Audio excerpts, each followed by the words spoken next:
여러분 안녕하십니까. 광주 MBC 뉴스투데이입니다. 먼저 오늘의 주요 뉴스입니다. 수영대회 선수촌 부지가 광주 첨단 3구역, 송정주공, 계림 8구역으로 세 곳으로 분산해지는 것으로 최종 확정됐습니다. 근로정신대 피해자들에게 일본 정부가 우리 돈 1,800원가량인 199엔을 지급했다고 통보하면서 우리 정부가 뭘 했냐는 비난이 쏟아지고 있습니다. 광주와 경기, 강원, 전북, 서울 등에서 다음 달 신학기부터 9시 등교가 실시됨에 따라 전남에서도 사회적 협의체를 구성하자는 제안이 나왔습니다. 시도지사와 시도의회 의장이 상생발전의 돌파구를 찾자고 회동을 가졌지만 별다른 합의점을 찾지 못했습니다. 도심 재개발 방식으로 할 것인지 신개발 방식으로 할 것인지 이 수영대 선수촌을 어떤 방식으로 건립할 것인지에 대해서 말이 많았었습니다. 광주시가 두 가지 방식을 절충하는 형태로 선수촌을 짓기로 결정했습니다. 김철원 기자입니다. 2019년 수영대회를 위해선 4,500세대 규모의 선수촌이 필요합니다. 수영대회 선수촌 대상지로 과기원 뒤편의 첨단 3지구와 송정주공, 계림 8구역이 최종 선정됐습니다.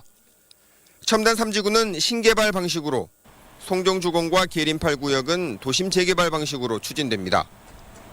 하지만 어느 곳에 몇 세대를 지을진 아직 결정되지 않았습니다. 재개발 지역의 경우 주민 동의 지연이나 각종 민원, 개발 소송 등으로 인해 선수촌 건설에 차질을 빚을 경우 대상지에서 제외하기로 한 만큼 상황을 보아서 세대수를 정하겠다는 보관입니다. 늦어도 2019년 3월까지는 선수촌이 지어져야 하는데 기한 내 건립이 어려울 경우 과감하게 배제하겠다는 겁니다. 우리 시가 제시한 조건들을 충족을 못 시켜주거나 이 뜻에 맞지 않는 부분들을 이렇게 요구했을 때는 그런 부분들이 해당이 되겠습니다.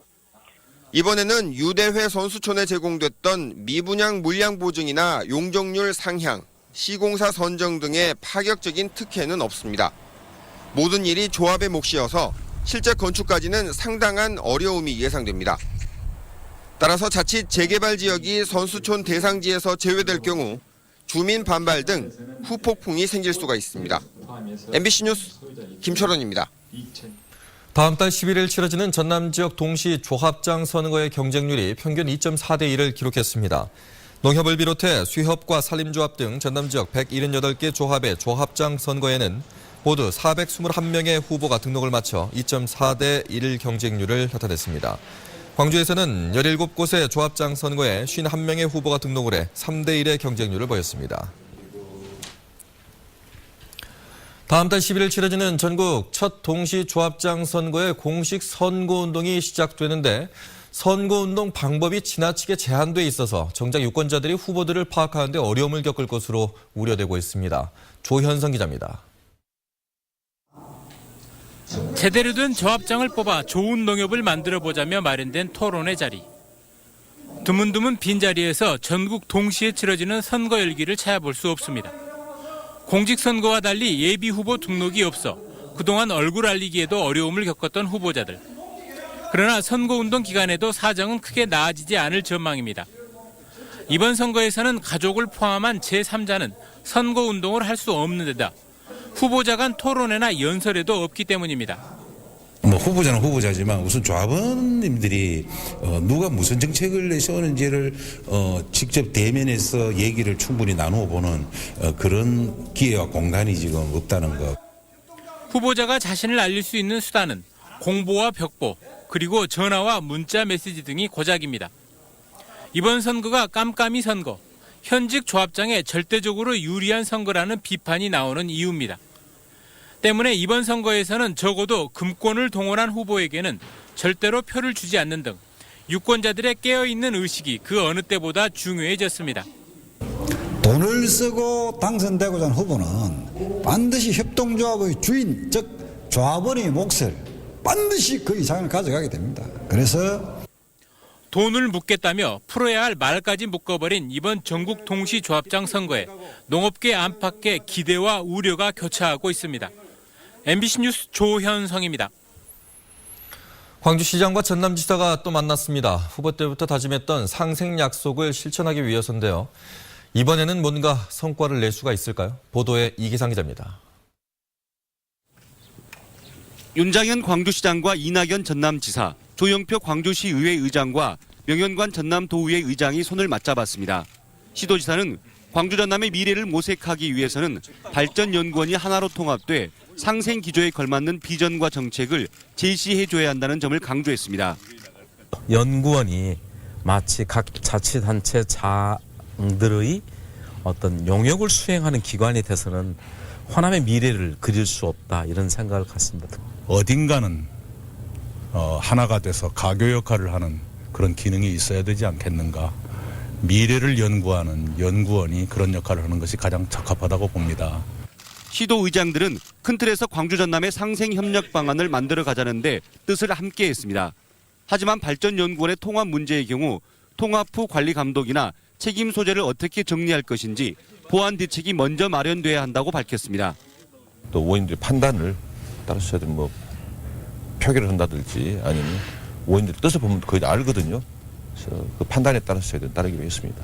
통합 시의 문제점, 그다음에 또 통합을 안 했었을 때의 문제점, 이런 부분들이 있기 때문에 더 의원님들한테 더 그 판단을 맡길 수 있도록 좀 시간을 좀 주면서 집행부에서는 의원님들하고 좀 그런 부분들 설명해 줬으면 좋겠다. 의회와 사전 논의 없이 진행돼 난항을 겪었던 광주와 전남발전연구원의 통합은 이번 사자회의를 통해서 나름의 공감대를 형성한 것으로 분석됩니다. 시도의회는 다음 달 3일 공청회를 열어서 의견 수렴을 한 뒤 최종 결론을 낼 것으로 전망됩니다. MBC 뉴스 이계상입니다. 오늘 찬바람에 대한 대비를 잘 하셔야겠습니다. 북서쪽에서 찬 공기가 내려오면서 오후부터 찬바람이 강하게 불어오겠는데요. 현재 광주가 6.5도로 어제 같은 시각보다 5도 높아 포근하게 출발하고 있지만 낮에는 8도로 아침에 비해 거의 오르지 못하겠습니다. 또 여기에 찬바람이 강하게 불어오면서 체감온도를 뚝 떨어뜨리니까요. 나오실 때 무조건 따뜻한 옷차림 하셔야겠습니다. 밤사이 기온이 크게 떨어지면서 내일은 더 추워지겠는데요. 내일 아침 광주가 영하 2도, 낮에는 3도에 머물면서 종일 추운 날씨가 이어지겠습니다. 또 주말에는 전국에 비 소식이 나와 있습니다. 이 시각 구름 영상입니다. 지금 구름이 많이 껴있지만 차차 맑은 날씨를 되찾겠습니다. 자세한 지역별 현재 기온 어제 같은 시각보다 5도에서 6도가량 높게 포근하게 출발하고 있는데요. 광주 7도, 화순 5도, 구례 4도로 포근하게 출발하고 있고요.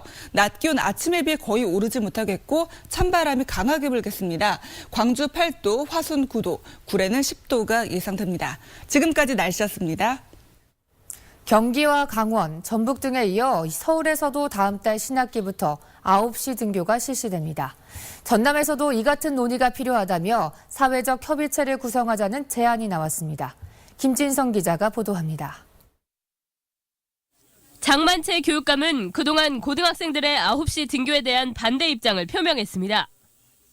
그래서 고등학교 때는 그만큼 두뇌의 활동이 활발하기 때문에 약간 무리하다 할 정도로 교육을 시켜주는 것이 맞습니다. 9시 등교제를 실시하는 가장 큰 이유는 학생들의 수면권과 건강권 보장. 실제로 9시 등교제를 실시한 경기도 교육청은 9시 등교 이후 학생들의 수면 시간이 증가했다고 밝혔습니다.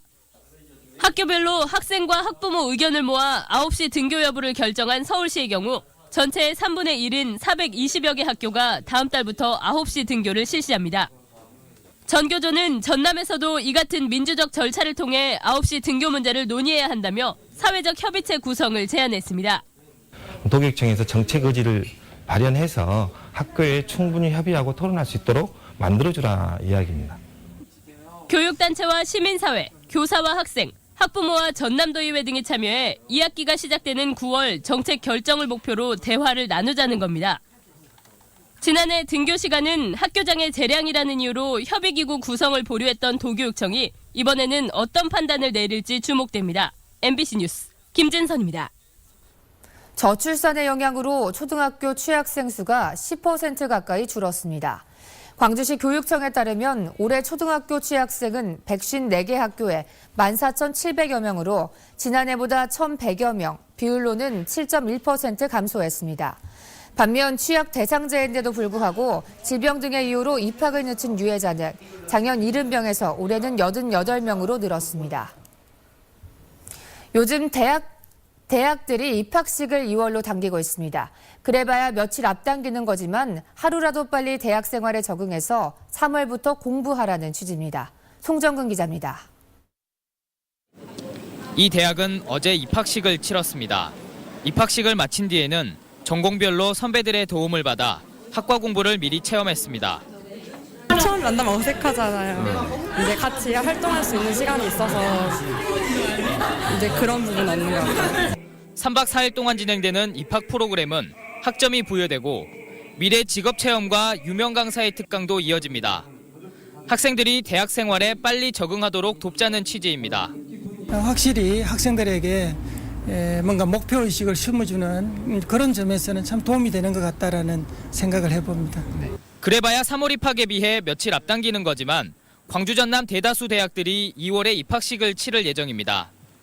안 그러면 이제 3월 2일부터 조금 어수선한 게 화요일, 수요일까지 이렇게 진행이 되기 때문에 사실은 하루이지만 꽤 도움이 될 거라고 이렇게 생각을 합니다. 신입생들도 나쁘지 않다는 반응입니다. 놀기도 놀고 공부도 적당히 하고 너무 놀면은 또 이제 나중에 2학년, 3학년, 4학년 돼서 후회할 수도 있으니까.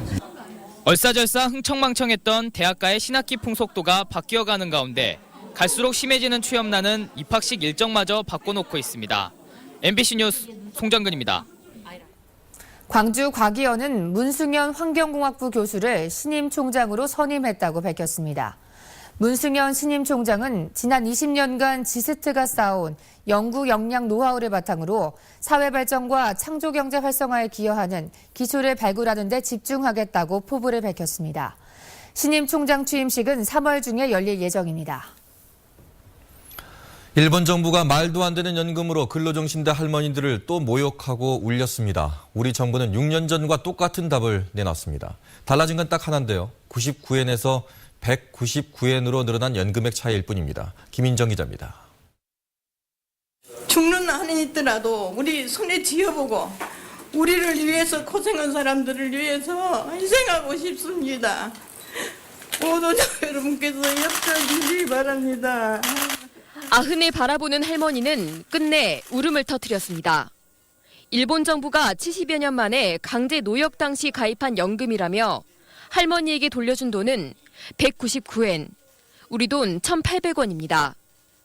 그동안 할머니들을 도와왔던 시민단체는 제2의 99엔 사태라며 규탄했습니다. 99엔이라는 돈을 나쁘다 좋게 주고 또 결국 더 많이 준다고 해갖고 199엔이라니 어느 세계적으로 말을 해도 참 얼굴이 안 쓸 면목이 없다는 말을 할 뿐이고. 외교부는 이번에도 일본 정부가 성의 있는 조치를 하도록 촉구하고 있다는 6년 전과 똑같은 무성의한 답변을 내놨습니다. 우리 사법부가 한일 협정에도 불구하고 개인 청구권은 살아있다는 판결을 내놓고 있는 흐름과도 맞지 않는 태도입니다. 시민 모임은 이런 외교부의 태도는 방관이나 마찬가지라며 강하게 비난했습니다. 제2의 99엔 모욕 사건이다. 아울러 이번 사태는 변명의 여지 없이 거듭된 경고에도 손 놓고 있었던 우리 정부가 자초한 것이다. 일본 강제징용 당시 후생연금에 가입된 사실이 공식적으로 확인된 한국인만 4,700여 명. 이미 사망한 사람과 병석에 있는 피해자들도 많아 과거사를 바로잡을 시간조차 이제 얼마 남지 않았습니다. MBC 뉴스 김인정입니다. 지역 경제계의 맹주를 자처했던 금호산업 인수전에 역시 지역을 기반으로 성장한 호반건설이 뛰어들었습니다. 국내외 사모펀드도 대거 참여해서 앞으로 인수전이 치열하게 펼쳐질 전망입니다. 이재원 기자입니다. 금호산업 인수전에 모두 6개 이상의 후보자들이 뛰어들었습니다. 지역을 기반으로 성장한 호반건설이 독자적으로 참여했고 신세계는 물론 금호고속의 대주주인 IBK 펀드 등 4개의 사모펀드도 금호산업 입질에 나섰습니다. 금호산업 인수전이 이처럼 후끈 달아오른 이유는 복잡하게 얽혀있는 지분관계 때문입니다.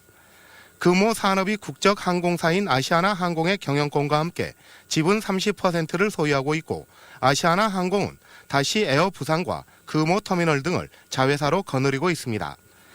인수 의향을 나타낸 호반건설과 신세계는 물론 롯데와 CJ 등 대기업들이 앞으로 사모펀드와 연합할 수 있다는 추측이 나오는 이유도 아시아나항공의 경영권까지 가져올 수 있기 때문입니다.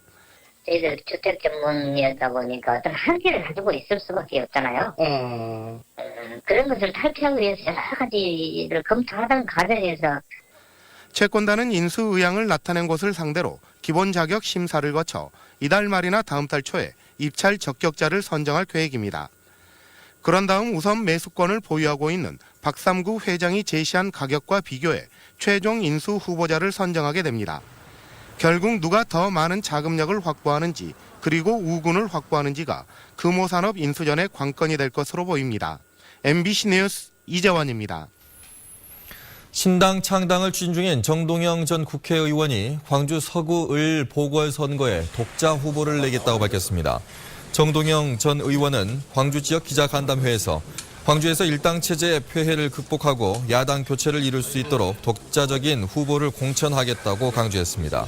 정 전 의원은 법조계와 시민단체 등의 추천을 거쳐 서민의 눈물을 닦아줄 수 있는 후보를 내세우겠다고 밝혔습니다. 금호 타이어 직원이 노조 조합원들에게 폭행을 당했다며 사측이 고소장을 접수해 경찰이 수사에 나섰습니다. 광주 광산경찰서는 그제 오후 9시쯤 금호 타이어 직원이 부분 파업 중인 일부 노조 조합원들에게 폭행당했다는 고소장이 접수됐다고 밝혔습니다. 사측은 노조원들이 공장 별관 건물에 계란을 던지고 낙서해 재물 손괴 피해를 입었다고도 주장하고 있는 것으로 확인했습니다. 경찰은 사실관계를 다시 한번 확인하고 있습니다. 잔인한 방법으로 개를 도살한 뒤 사진을 찍어서 SNS에 올린 외국인 불법 체류자가 경찰에 붙잡혔습니다. 전남 나주경찰서는 지난 15일 나주시 동수동의 한 농공단지에서 개를 지게차에 밧줄로 묶고 도살한 뒤 사진을 찍어 자신의 SNS에 올린 혐의로 인도네시아 출신 불법 체류자 27살 B씨를 붙잡아 조사하고 있습니다. 경찰은 해당 사진을 본 동물보호운동가가 진정서를 제출해 수사에 착수했다며 다른 공범 1명의 뒤를 쫓고 있다고 밝혔습니다.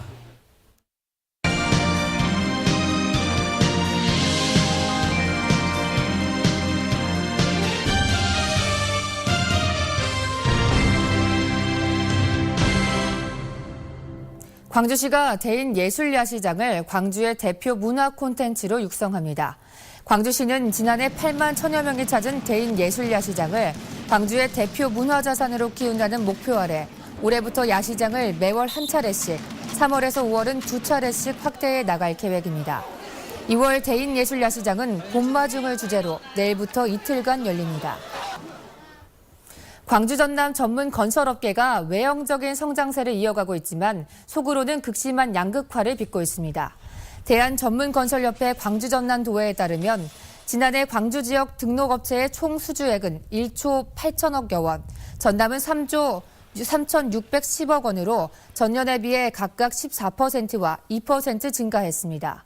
하지만 광주에서는 실적액이 10억 원도 되지 않은 업체가 신구업체의 64%에 달했고 전남에서도 신구업체의 81%가 평균 실적 13억 원에도 미치지 못한 것으로 나타났습니다. 광주 MBC가 공동 제작한 TV 프로그램 시대의 벽을 넘는 여성이 방송통신심의위원회가 선정한 이달의 좋은 프로그램상을 받았습니다. 광주 MBC 최선영 PD 등 9개 지역 MBC가 공동 제작 방송한 시대의 벽을 넘는 여성은 우리나라 최초의 국비 여성 유학생인 김필래 씨와 여성 비행사 권기옥 씨 등 여권 신장에 기여한 여성들의 삶을 깊이 있게 재조명했다는 평가를 받았습니다. 광주 전남 사진기자회가 주최하는 2015 보도사진전이 광주 신세계 갤러리에서 열리고 있습니다. 현장의 눈빛이라는 주제로 열린 이번 사진전은 세월호 침몰 사건을 비롯한 크고 작은 사건 현장 속에서 사진기자들이 발로 뛰며 만들어낸 보도사진을 선보이고 있습니다. 또 국립아시아문화전당의 건립 과정과 남도의 풍광이 사진들로 전시되고 있고 다음 달 5일부터는 전남도청에서 2차 전시회가 열립니다.